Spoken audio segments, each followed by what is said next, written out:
주님 나라에 들어가 영원히 살겠네.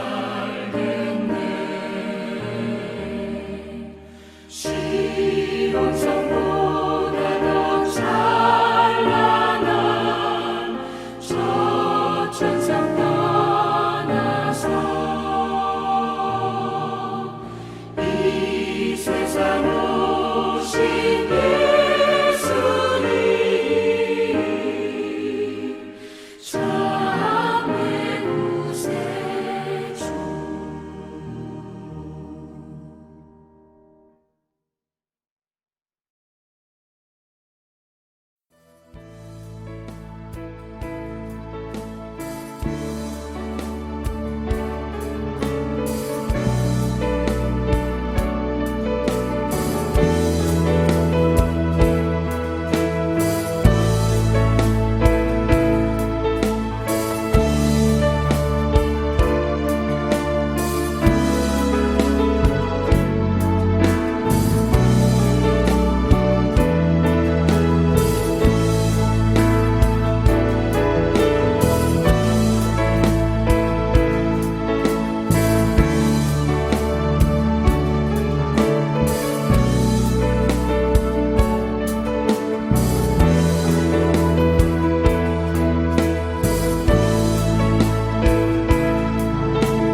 주 예수는 나의 목자시니 내게 부족함이 없으리로다.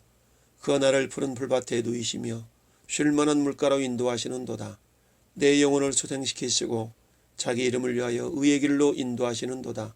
내가 사망의 음침한 골짜기로 다닐지라도 해를 두려워하지 않을 것은 주께서 나와 함께 하심이라. 주의 지팡이와 막대기가 나를 안위하시나이다. 주께서 내 원수의 목전에서 내게 상을 차려주시고 기름을 내 머리에 부으셨으니 내 잔이 넘치나이다. 내 평생의 선하심과 인자하심이 반드시 나를 따르리니 내가 아버지의 집에 영원히 살리로다. 아멘.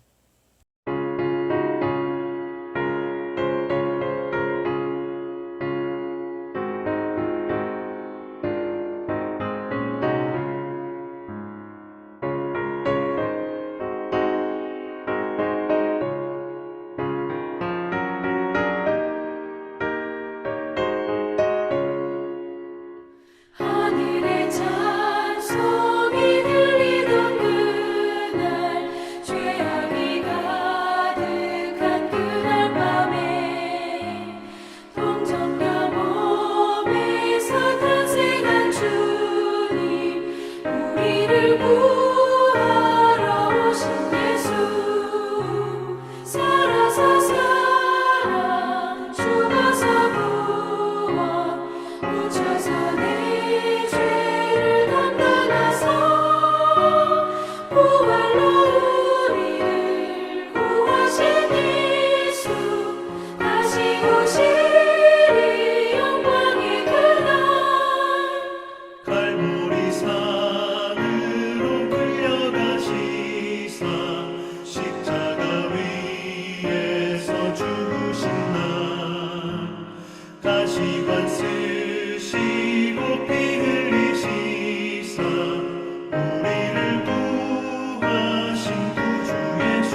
오시리 영광의 그날 천사장 나팔이 울리는 그날 하늘의 영광이 나타날 때 날 사랑하시는 참되신 친구 날 영접하시러 오신 예수 살아서 사랑 죽어서 부활 묻혀서 내 죄를 감당하사 부활로 우리를 구하신 예수 다시 오시리 영광의 그날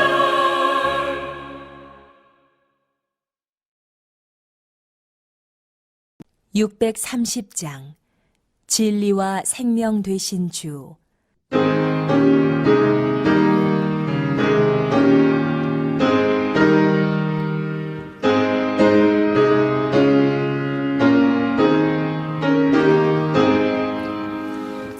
진리와 생명 되신 주 이번을 바치옵니다.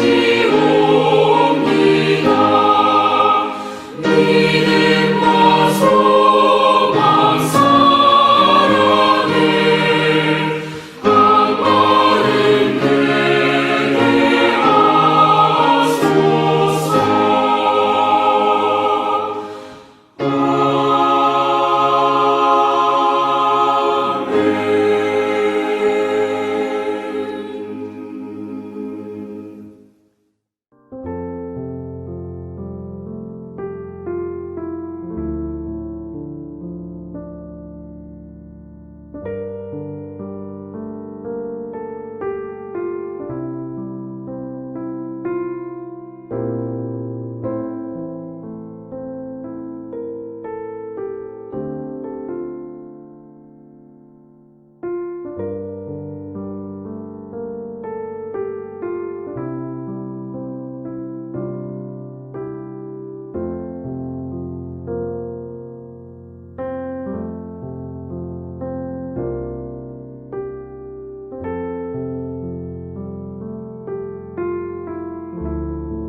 할렐루야.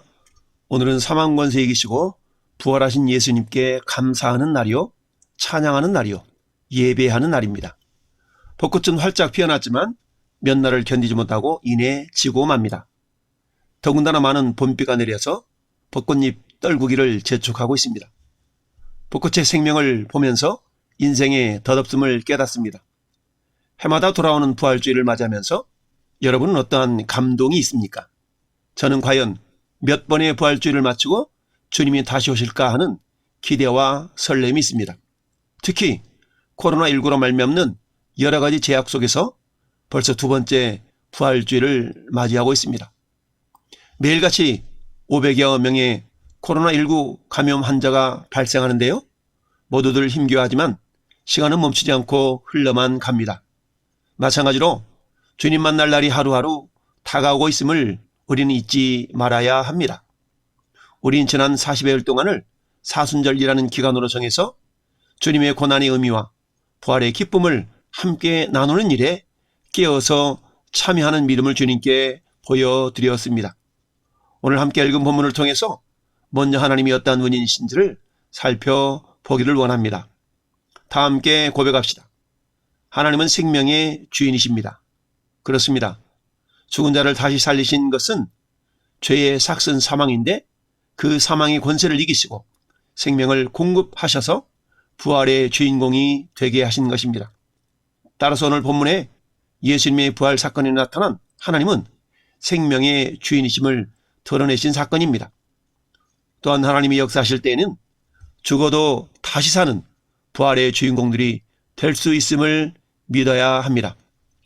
첫째, 아담과 하와에게 생명을 주셨습니다. 창세기 2장 7절에 여호와 하나님이 땅의 흙으로 사람을 지으시고 생기를 그 코에 불어 넣으시니 사람이 생명이 되니라 라고 말씀하십니다. 여기서의 사람은 물론 아담을 가리킵니다. 즉 아담을 흙으로 빚으셨을 때에는 아직 움직이지 못하는 존재였습니다. 생명이 없었기 때문이지요. 그래서 하나님께서 그 코에 생기를 불어 넣으심으로 비로소 살아있는 존재가 되는 것입니다. 마찬가지로 아담의 배필인 하와도 아담의 갈빗대를 취하여 살을 채우신 이후에 그 또한 생명을 주심으로 살아있는 존재가 된 것입니다. 창세기 2장 21절 말씀에 여호와 하나님이 아담을 깊이 잠들게 하시니 잠들매 그가 그 갈빗대 하나를 취하고 살로 대신 채우시고 여호와 하나님이 아담에게서 취하신 그 갈빗대로 여자를 만드시고 그를 아담에게로 이끌어 오시니 아담이 이르되 이는 내 뼈 중에 뼈요 살 중에 살이라 이것을 남자에게서 취하였은즉 여자라 부르리라 하니라 라고 말씀하십니다. 둘째, 하나님은 모든 생명체에게 생명을 주셨습니다. 창세기 1장 11절 말씀에 하나님이 이르시되 땅은 풀과 씨 맺는 채소와 각기 종류대로 씨 가진 열매 맺는 나무를 내라 하시니 그대로 되어라고 말씀합니다. 하나님은 셋째 날에 각종 식물을 지으시고 이들에게 생명을 주셨습니다. 또한 창세기 1장 21절에는 하나님이 이르시되 물들은 생물을 번성하게 하라. 땅 위에 하늘의 궁창에는 새가 나르라 하시고 21절에 하나님의 큰 바다 짐승들과 물에서 번성하는 움직이는 모든 생물을 그 종류대로 날개 있는 모든 새를 그 종류대로 창조하시니 하나님 보시기에 좋았더라 라고 말씀합니다. 이처럼 하나님은 다섯째 날에 하늘의 새와 바다의 생물을 지으시고 그들에게 생명을 주셔서 움직이게 하셨습니다. 또한 창세기 1장 24절에는 하나님이 이르시되 땅은 생물을 그 종류대로 내되 가축과 기는 것과 땅의 짐승을 종류대로 내라 하시니 그대로 되니라. 이처럼 하나님은 또한 여섯째 날에 땅의 각종 짐승들을 지으시고 그들에게 생명을 주셨습니다. 이처럼 하나님은 살아있는 모든 것들에 생명을 주시는 분이십니다. 셋째는 예수 안에 있는 자들에게는 영원한 생명을 주십니다. 하나님 이 땅에 존재하는 모든 피조물에게 나름의 생명을 주시지만 그 가운데 특별히 사람에게만큼은 영원한 생명을 주기를 원하셨습니다. 그러나 모든 사람이 영원한 생명을 얻는 것은 아님을 말씀합니다. 왜냐하면 죄 때문이죠. 따라서 죄의 문제를 해결한 모든 사람들만이 영원한 생명을 얻게 되는 것입니다. 그렇다면 그 죄 문제를 해결하는 비결이 무엇입니까? 그것은 예수 그리스도를 주와 구주로 영접하며 믿고 사는 것이죠. 요한복음 3장 36절에 아들을 믿는 자에게는 영생이 있고 아들에게 순종하지 아니하는 자는 영생을 보지 못하고 도리어 하나님의 진노가 그 위에 머물러 있느니라 라고 말씀합니다. 또한 요한복음 5장 24절에도 내가 진실로 너희에게 이르노니 내 말을 듣고 또 나를 보내신지를 믿는 자는 영생을 얻었고 라고 말씀합니다. 또한 요한복음 6장 47절에도 진실로 너희에게 이르노니 믿는 자는 영생을 가졌나니 라고 말씀합니다. 요한복음 6장 54절에도 내 살을 먹고 내 피를 마시는 자는 영생을 가졌고 마지막 날에 내가 그를 다시 살리리니 라고 말씀합니다. 이처럼 예수님 안에 있는 것은 그를 믿는 것입니다. 믿는 것은 곧 아는 것이요 먹는 것입니다. 그래서 요한복음 17장 3절에도 영생은 곧 유일하신 참 하나님과 그가 보내신 자 예수 그리스도를 아는 것이니다 라고 또한 말씀합니다.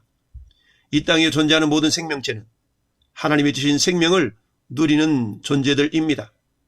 다만 사람에게만큼은 영생을 얻을 수 있는 길을 열어주신 것입니다. 그것은 예수 그리스도를 통해서만 가능한 일임을 성경은 말씀하고 있습니다. 오늘 본문은 부활에 대한 이야기입니다. 부활이 왜 중요합니까? 그것은 영생에 이르는 관문이기 때문입니다. 그러나 부활에는 두 종류의 부활이 있음을 우리는 잊지 말아야 됩니다. 첫째는 생명의 부활이요, 둘째는 심판의 부활입니다. 요한복음 5장 29절에 선한 일을 행한 자는 생명의 부활로, 악한 일을 행한 자는 심판의 부활로 나오리라 라고 말씀합니다. 여기서의 선은 하나님의 기준에서의 선을 말씀합니다. 그 선의 시작이 곧 예수 그리스도를 믿는 것입니다. 따라서 믿는 자를 선한 자라고 하고 믿지 않는 자를 악한 자라고 합니다. 저와 여러분들은 생명의 부활이 기다리고 있음에 감사할 수 있기를 바랍니다. 오늘 말씀의 제목이 부활하신 예수님을 만난 사람들이라고 했습니다. 그런데 부활하신 예수님은 부활하신 이후에 40여일간 지상에서 복음을 증거하시다가 승천하셨습니다. 그리고 부활하신 후 10여일이 지난 오순절에 또 다른 보혜사이신 성령님을 보내주셨습니다. 성령님은 아버지 영이시며 또한 예수님이 영이십니다. 예수께서 이 땅에 부활하신 육체로 계신 40여일 동안 수많은 사람들을 만나셨습니다. 그리고 하늘에 올라가신 후에도 환상 중에 찾아오셔서 만나신 사람이 있습니다. 먼저 성령 강림 전 부활의 주님을 만난 사람들에 대하여 오늘 본문이 말씀하고 있습니다. 성령 강림 전 부활의 예수님 만난 사람들이 과연 누구일까요? 첫째, 오늘 본문의 16장 1절은 이렇게 기록하고 있습니다. 안식일이 지남에 막달라 마리아와 야고보의 어머니 마리아와 또 살로메가 가서 예수께 바르기 위하여 향품을 사다 두었다가 라고 말씀합니다. 예수님이 십자가의 죽으심을 당하시고 아리마대 요셉의 무덤에 안치가 되었지만 안식일이었기 때문에 그 누구도 그 예수님을 찾아뵐 수가 없었습니다. 그런 안식일이 지난 다음에 예수님을 사랑했던 막달라 마리아, 야곱의 어머니 마리아, 또한 살로메가 가서 예수님께 바를 향품을 가지고 예수님의 무덤을 찾아간 것이지요. 오늘 16장 9절 말씀은 이렇게 말씀합니다. 예수께서 안식 후 첫날 이른 아침에 살아나신 후 전에 7 귀신을 쫓아내 주신 막달라 마리아에게 먼저 보이시니 라고 말씀하고 있습니다. 막달라 마리아가 누구입니까? 7 귀신이 들렸던 자로 예수님께 고침을 받은 자입니다. 이 마리아는 주님의 은혜에 감사해서 향유 옥합을 깨어 향유를 예수님께 부어드린 여인입니다. 즉 예수님을 많이 사랑한 이 여인에게 예수님은 먼저 자신의 부활의 몸을 보여주기 위해서 마리아를 기다리셨던 것입니다. 왜요? 마리아가 다시 자기를 찾아올 것을 아셨기 때문입니다. 누가복음 7장 47절에 이러고 내가 네게 말하노니 그의 많은 죄가 사해졌도다. 이는 그의 사랑함이 많음이라. 사함을 받은 일이 적은 자는 적게 사랑하느니라. 마리아는 부활하신 예수님을 만난 기쁨을 전하기 위해서 슬픔 중에 있는 사람들에게 전하였지만 예수님의 부활을 믿지를 않았습니다. 오늘 11절 말씀은 듣고도 믿지 아니하니라 라고 기록합니다. 그렇습니다. 믿음은 모든 자의 것이 아님을 성경은 알 수가 있습니다. 데살로니가후서 3장 1절 2절에 그처럼 형제들아 너희는 우리를 위하여 기도하기를 주의 말씀이 너희 가운데서와 같이 퍼져 나가 영광스럽게 되고 또한 우리를 부당하고 악한 사람들에게서 건지시옵소서 하라. 믿음은 모든 사람의 것이 아니니라 라고 말씀합니다. 막달라 마리아를 기다리시면서 만나주신 예수님은 이제는 엠마오 도상의 2 제자를 찾아가셨습니다. 오늘 12절 말씀은 2 사람이 걸어서 시골로 갈 때에 예수께서 다른 모양으로 그들에게 나타나시니 라고 말씀합니다. 이 말씀은 누가복음 24장 13절에서 32절 사이에 길게 언급되어 있는 엠마오로 가던 2 제자에게 부활하신 예수께서 나타나신 사건에 대한 요약입니다. 마리아에게는 주님이 기다리신 반면에 엠마오로 간 2 제자에게는 예수님께서 직접 찾아가 주신 것입니다. 그리고 많은 이야기를 나누셨습니다. 물론 오늘 11절 말씀은 다른 모양으로 그들에게 나타나셨다라고 말씀합니다. 따라서 평소 예수님 모습과 부활하신 예수님 모습이 달랐던 것을 말씀하고 있는 것이죠. 누가복음 24장 15절 말씀에 그들이 서로 이야기하며 문의할 때에 예수께서 가까이 이르러 그들과 동행하시나 그들의 눈이 가리어서 그인 줄을 알아보지 못하거늘 이라고 말씀합니다. 이들 역시도 다른 제자들에게 예수님의 부활을 목격한 사실을 전했지만 믿지 않았습니다. 13절 말씀에 2 사람이 가서 남은 제자들에게 알렸을 때 역시 믿지 않더라 라고 말씀하고 있습니다. 세 번째는 11 제자들을 찾아가셨습니다. 14절 말씀에 그 후에 11 제자가 음식을 먹을 때에 예수께서 그들에게 나타나사라고 말씀하십니다. 그리고 제자들을 책망하셨습니다. 무엇을 책망하셨나요? 믿음 없음을 책망하셨습니다. 마음이 완악한 것을 책망하셨습니다. 부활을 목격한 사람들의 말을 믿지 않은 것을 책망하셨습니다. 여러분, 마음이 완악하다는 것이 무슨 뜻입니까? 마음이 굳어져 있다라는 의미이죠. 여러분, 마태복음 13장에 네 종류의 마음의 밭에 대한 비유의 이야기가 나옵니다. 그 가운데 길가 밭이라는 것은 뭡니까? 우리 사람의 심령이 사람들이 번들번들하게 닦아놓은 길처럼 굳어져 있다라는 것을 말씀합니다. 마음이 완악한 것은 확실한 증거를 거절하는 굳은 마음을 말씀하고 있습니다. 예수님이 부활하셨다는 확실한 증거가 있음에도 불구하고 그것을 받아들이지 않는 그런 마음을 표현하고 있는 것이죠. 이는 예수님의 수많은 가르침과 애정에 비해서 너무나도 형편없이 반응한 제자들의 모습을 반영한다고 볼 수 있습니다. 그렇습니다. 당시 제자들에게 예수에 대한 애정이 없었던 것은 아닙니다. 제자의 직분을 벗어던진 것도 아닙니다. 그러나 아무리 예수에 대한 애정을 가지고 있고 겉으로 거룩한 제자 측의 외양을 가지고 있다 하더라도 가장 근본적으로 믿음이 없다면 그것은 예수님을 기쁘게 하실 수가 없습니다. 마치 히브리서 11장 6절의 말씀 저런 말씀입니다. 오직 엄한 책망의 대상이 될 뿐입니다. 이렇게 해서 마가에게서 믿음은 다시 강조가 되고 있습니다. 한편 제자들에 대한 예수님의 꾸짖음은 이렇게 믿음이 없고 완악한 자라 할지라도 꾸짖어 깨닫고 믿도록 하시지 포기하지 않으시는 예수님의 끝없는 사랑을 보여주고 있습니다. 제자에 대한 예수의 사랑은 그들의 완고하기만 한 불신앙을 뛰어넘는 것이었습니다. 사실 제자들은 예수님의 공생의 기간 중에 죽었던 자를 살리신, 죽었던 자를 일으킨 그런 사건을 3번이나 목격했습니다. 마가복음 5장 42절에 회당장 야이로의 딸을 살리신 사건, 누가복음 7장 14절에 나인상 과부의 외아들을 살리신 사건, 요한복음 11장 44절에 나사로의 죽음을 또한 일깨우시고 다시 살리신 사건, 이 3 사건은 죽은 자를 다시 살리신 예수님의 모범적인 샘플의 모습이죠. 이것은 어린아이, 청년, 성인을 대표한다라고 볼 수 있는 이들의 죽음입니다. 그리고 부활 사건은 그리스도 안에서 죽은 모든 사람들의 부활을 예표하는 사건이라고 할 수 있습니다. 그러나 제자들은 실제로 죽은 자가 다시 살아나는 이적을 이미 3번이나 목격했음에도 불구하고 막달라 마리아의 증언을 받으려 하지 않았습니다. 이런 사실의 기록을 통하여 마가는 제자들이 예수님의 제자이기 이전에 얼마나 연약한 인간이었는지를 잘 보여주고 있습니다. 또한 그들은 예수 생전에 이미 예수로부터 그분의 부활에 대한 구체적인 예언을 집중적으로 3번이나 들었던 것이죠. 그리고 마지막으로 막달라 마리아를 통해서 그녀가 직접 목격한 그리스도의 부활 사건을 그녀로부터 들었음에도 불구하고 이를 인정치 못한 데서 우리는 안타까움을 느낄 수밖에 없는 것이죠. 이것은 오늘 이 시대를 살아가는 저와 여러분의 모습일 수가 있는 것입니다.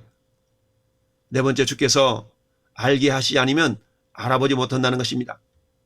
이처럼 3번씩이나 부활을 경험케 하셨고 또한 이처럼 부활을 직접 목격한 마리아, 엠마의 2 제자, 이들에게 나타나셨음에도 불구하고 이들을 통해서 전파되어진 그 예수님을 믿지 못한 것은 왜일까요?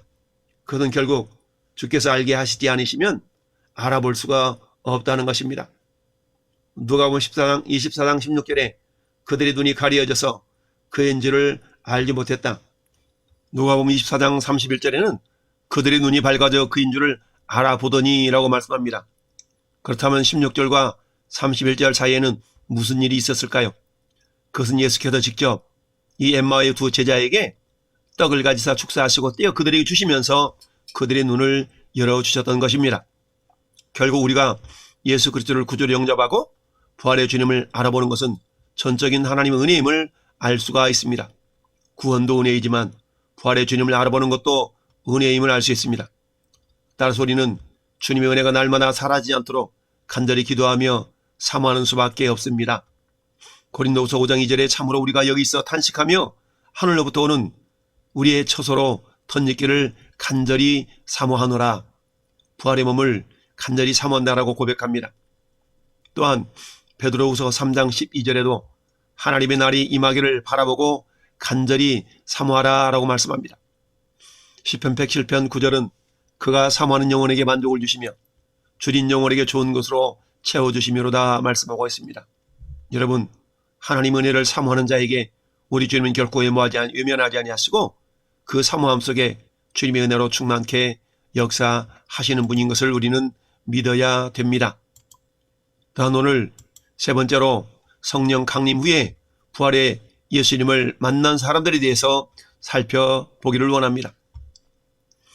부활하신 예수님이 먼저 스데반 집사에게 나타내 보여주셨습니다. 사도행전 7장 55절에 스데반 집사가 복음을 증거하다가 돌에 맞아 순교하는 장면을 성경은 기록합니다. 스데반이 성령이 충만하여 하늘을 우러러 주목하여 하나님의 영광과 및 예수께서 하나님 우편에 서신 것을 보고 말하되 보라 하늘문이 열리고 인자가 하나님 우편에 서신 것을 보노라 한데 그들이 돌로 스데반을 치니 스데반이 부르짖어 이르되 주 예수의 내 영혼을 받으시옵소서 하고 무릎을 꿇고 크게 불러 이르되 주여 이 죄를 그들에게 돌리지 마옵소서 하고 자니라 라고 말씀합니다. 최후의 순간까지 스데반 집사는 예수님을 바라보며 또한 자기를 돌로 쳐 죽이는 자들을 위해서 중보 기도를 하였던 것입니다. 이 기도에 스데반 집사의 기도가 결국 자신을 돌로 쳐 죽이려 했던 사도 바울, 즉 사울이 바울되게 하는 놀라운 기적의 씨앗이 되었던 것입니다.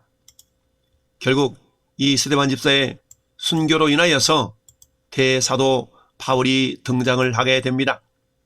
사도행전 9장 4절에 땅에 엎드러져 들으며 소리써 이르되 사울아 사울아 내가 어찌 나를 박해하느냐 하거늘 대답하되 주여 누시니까 하네 나는 내가 박해하는 예수라 라고 다메섹 도상으로 예수 믿는 사람들을 잡으려 가던 사울에게 예수님이 나타나 주신 것입니다. 예수님 비록 하늘 보좌에 오르셨지만 여전히 이 땅을 살피고 계십니다. 그래서 교회를 핍박하는 사울을 영으로 찾아오신 것입니다. 결국 사울은 변화되어 하나님의 귀한 일꾼이 되어 주었던 것이죠. 셋째는 아나니아 선지자에게 나타나신 것입니다. 사도행전 9장 10절에 그때 다메섹에 아나니아라 하는 제자가 있더니 주께서 환상 중에 불러 이르시되 아나니아야 하시거늘 대답하되 주여 내가 여기 있나이다 하니 그렇습니다. 예수님은 환상 중에 아나니아 선지자에게 나타나셔서 사울에게 안수하여 그 눈을 띄게 하라는 명령을 내리셨습니다. 이처럼 부활하신 예수님은 당신의 사역에 특별히 필요한 경우에는 음성과 환상으로도 찾아오시기도 하는 것입니다. 그렇다면 오늘날은 어떨까요? 오늘 우리에게는 말씀과 성령을 통해서 찾아오시고 말씀하시고 만나 주시는 것입니다. 사도행전 2장 38절에 베드로가 이르되 너희가 회개하여 각각 예수 그리스도의 이름으로 세례를 받고 죄사함을 받으라 그리하면 성령의 선물을 받으리니 라고 말씀합니다. 사도행전 10장 19절에 베드로가 환상에 대하여 생각할 때 성령께서 그에게 말씀하시되 성령님이 베드로에게 말씀하고 계십니다. 기도하는 가운데에 성령께서 이제 고넬료를 구원하시려고 예수님은 기도하는 베드로에게 환상으로 찾아오신 것입니다. 디모데전서 4장 1절에도 그러나 성령이 밝히 말씀하시기를 후일이었던 사람들이 믿음에서 떠나 미혹하는 영과 귀신의 가르침을 따르리라 라고 말씀합니다. 성령께서 이처럼 말씀으로 찾아오십니다. 계시록 2장 7절에는 귀 있는 자는 성령이 교회들에게 하시는 말씀을 들을지어다. 이기는 그에게는 내가 하나님의 낙원에 있는 생명나무 열매를 주어 먹게 하리라 말씀하십니다. 예수님은 지금도 교회들에게 성령을 통해서 말씀하고 계십니다. 귀가 열려지시기를 축복합니다. 계시록 22장 17절에도 성령과 신부가 말씀하시기를 오라 하시는도다.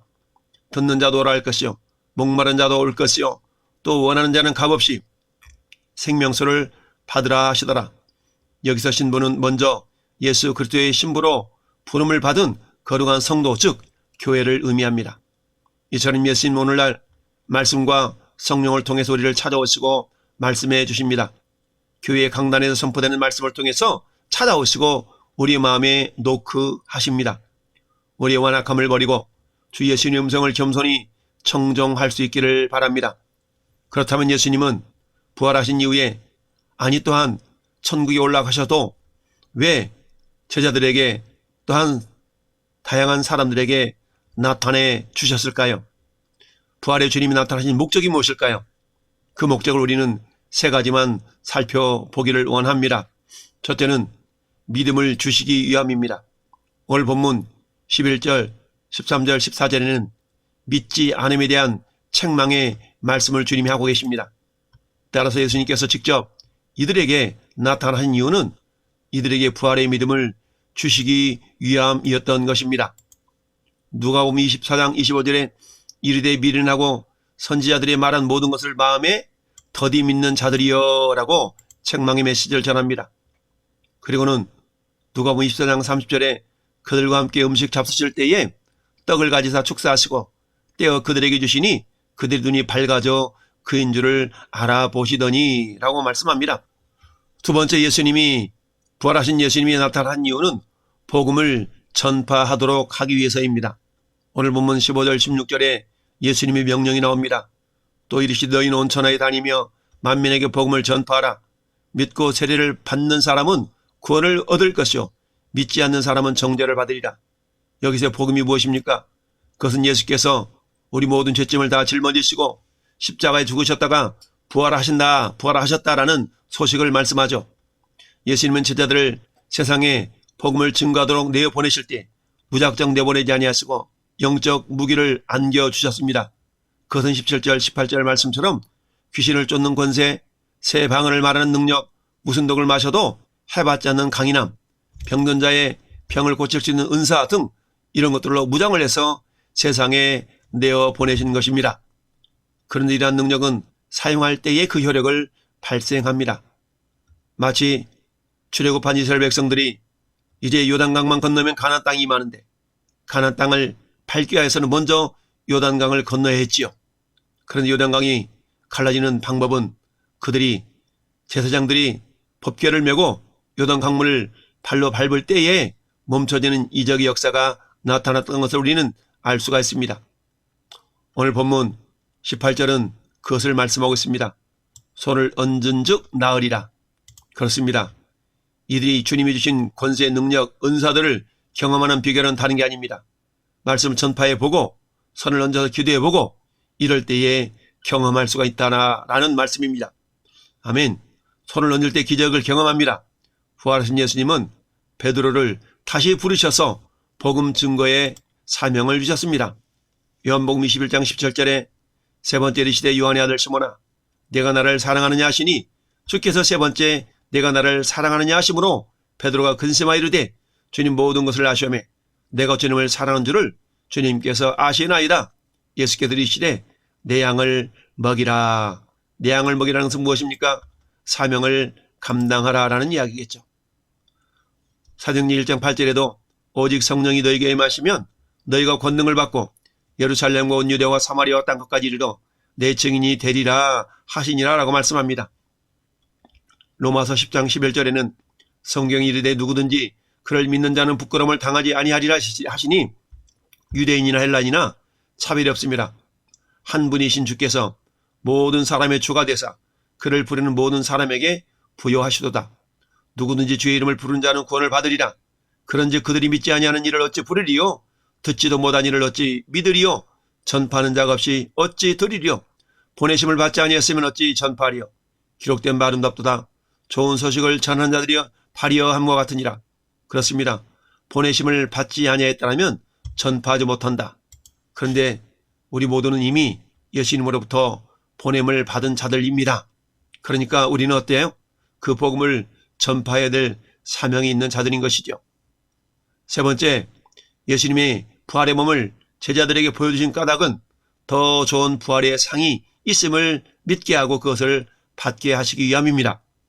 예수님의 부활은 모든 믿는 자들에게 생명의 부활을 예고하신 사건입니다.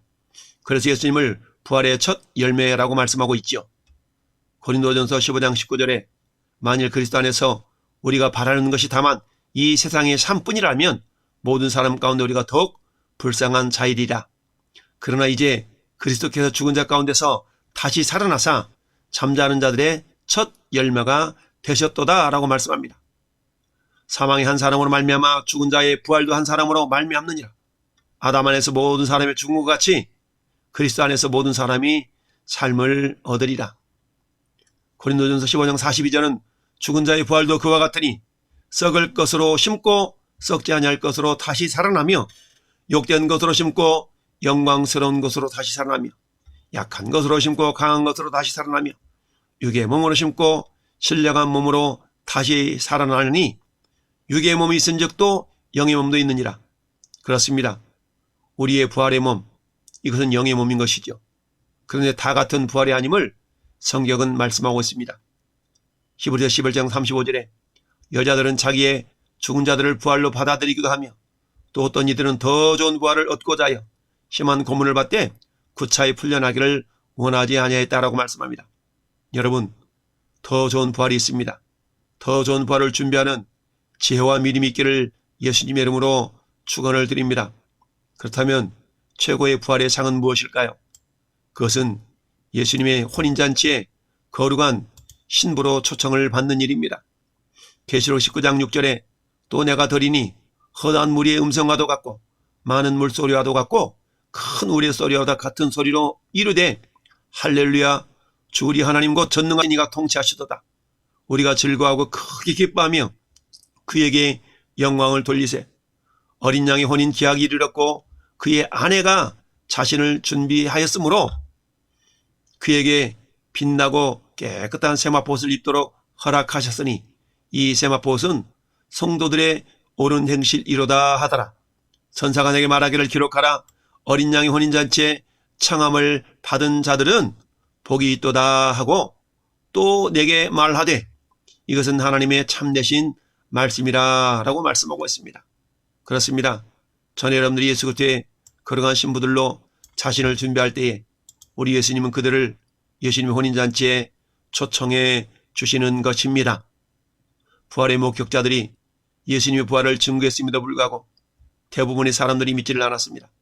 왜 그랬을까요? 이 믿음 역시도 하나님의 은혜가 아니면 불가능함을 보여주기 때문이죠. 그래서 사도 바울은 믿음은 모든 자의 것이 아니다 라고 말씀했던 것입니다. 아무쪼록 부활주의를 맞이하여서 더 좋은 부활을 준비하여 마침내 저 공중에서 펼쳐지는 예수님의 혼인잔치에 모두 초청받고 들림받는 복이 있기를 예수님의 이름으로 축원을 드립니다. 아멘.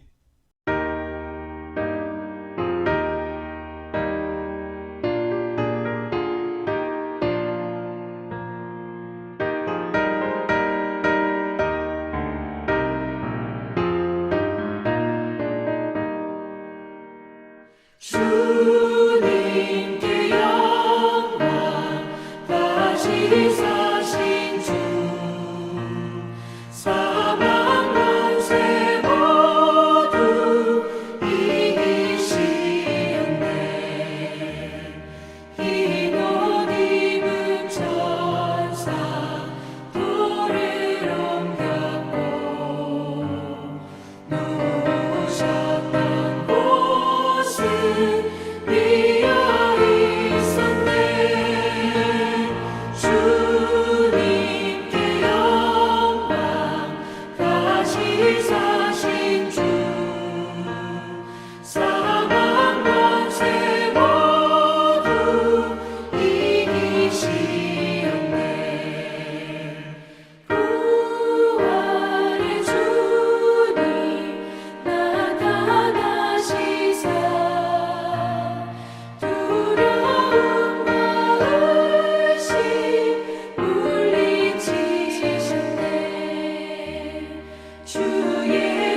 다시 사신 주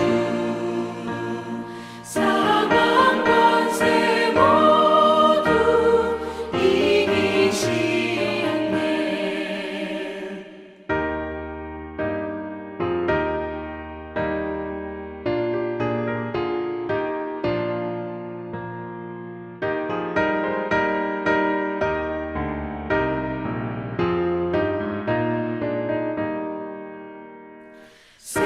생명의 임금 영광의 주님 주님 없는 삶은 헛될 뿐이라. 주의 사랑으로 세상 이기고 요단 건너 본향 가게 하소서. 주님께 영광 다시 사신 주 사망 권세 모두 이기시었네.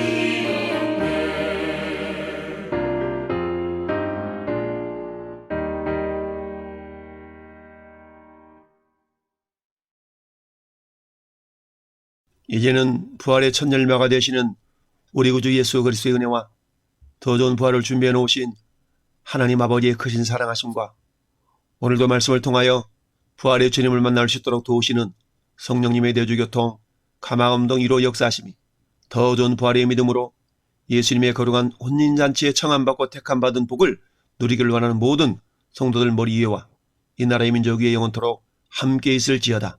아멘.